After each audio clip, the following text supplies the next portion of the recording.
Chapter 30 notes. Parts of an atom. Protons and neutrons in the nucleus are called nucleons. In naming the atom, Z is the atomic number. That is the number of protons. It also tells what atom number it is. A is the atomic mass number. It's the total number of protons and neutrons, so it's the number of nucleons. And N would be the number of neutrons. So number of neutrons equals the atomic mass number minus the atomic number. This is a template for our atom here. We have X would be the atom symbol, and then it's A over Z. For a common carbon atom, carbon 12 looks like this. It's 12 over 6. Isotopes are atoms that have a different number of neutrons, a different N. It makes our atomic mass different. So here are 4 isotopes of carbon, and our mass is measured in 3 different units: U, kilograms, or MeVs divided by c squared. U stands for Unified Atomic Mass Units, and this conversion is on your AP formula sheet. You'll be using it quite often in this chapter. 1 U is 1.6c6 10 to the minus 27 kilograms, which is 391 MeVs. Nuclear forces. Next topic. The strong force holds the nucleons together. The electric force repels like charges. Those protons in the nucleus want to repel each other, and it's the strong force that holds them together.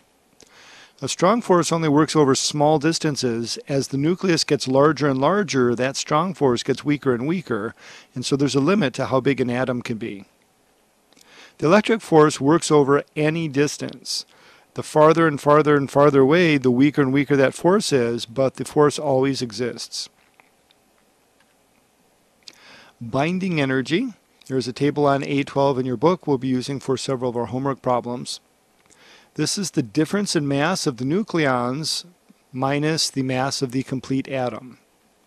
For example, a hydrogen atom has 4 nucleons and 2 protons. So we add up 2 protons, 2 neutrons, and 2 electrons. All of those pieces add up to this amount of mass. However, a helium atom weighs less than that. So this difference in mass is called the mass defect, and this represents the binding energy that holds all those particles together.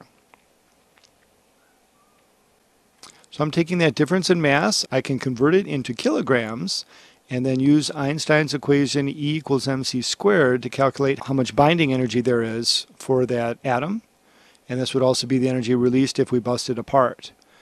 Changing to electron volts, we divide by 1.6 times 10 to the minus 19.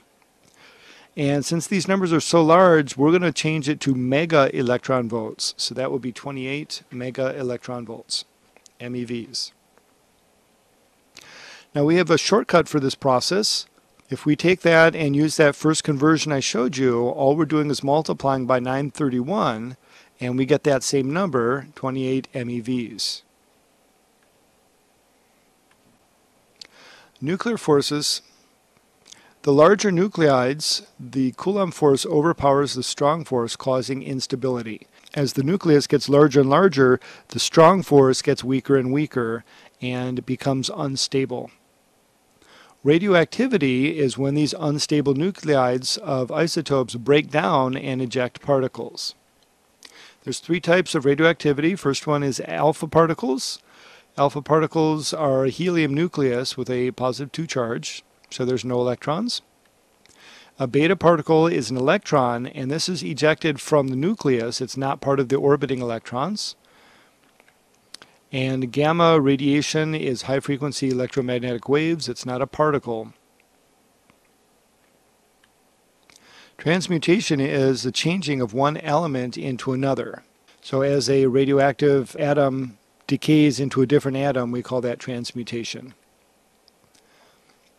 This picture is showing all 3 of those radioactive particles coming out of our sample in the lead block in through a magnetic field. The beta particle is curving to the right, and we know charged particles move in a circle in a magnetic field. Using a left-hand rule, you can see that the force on that particle will be to the right. The alpha particle is curving to the left. Using the right-hand rule, you can see that that force is to the left. The gamma ray has no charge to it, so it's unaffected by the magnetic field and goes straight. Our next picture is showing penetrating power.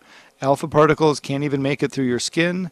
The beta particles can make it through your skin but not through your body. And gamma rays can go through nearly everything. They're extremely dangerous. So this is our general formula for alpha decay. We need to have this formula memorized and be able to apply it to any atom that's given to you. The starting atom is called the parent atom, and what it decays into is called the daughter nucleus, or the daughter atom. And then there's the alpha particle, which is a helium atom. Example, radium-226 will decay into what? So I'm going to start with radium-226, and I have to look up which atom number that is. That's atom number 88. And then looking at our sample at the top, on the X prime it says Z minus 2, so I'm going to subtract 2 from the 88. And for the atomic mass, I'm going to subtract 4, so I'm going to get 222.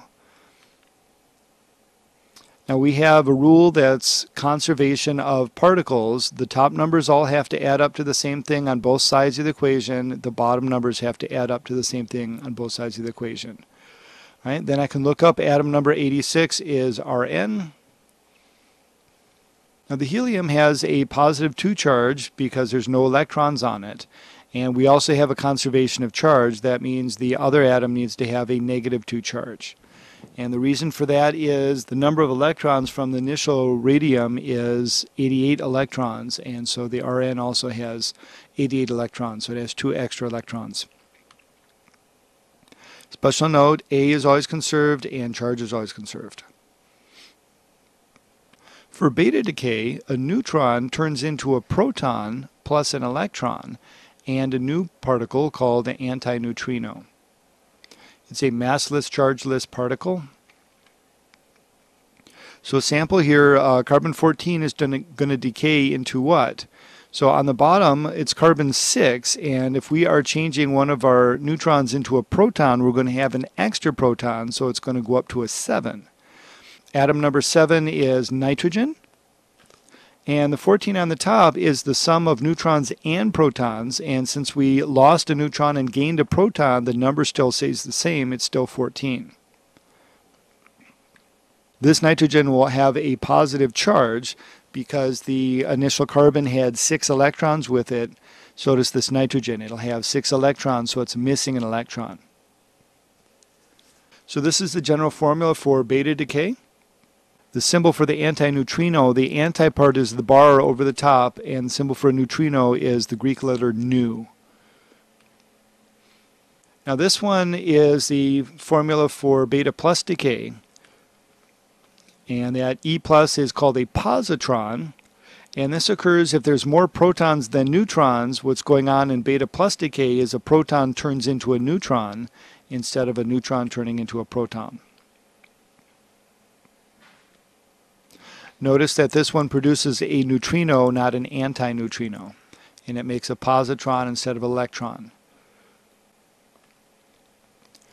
Gamma decay gives off gamma radiation, which is electromagnetic waves with a very high frequency.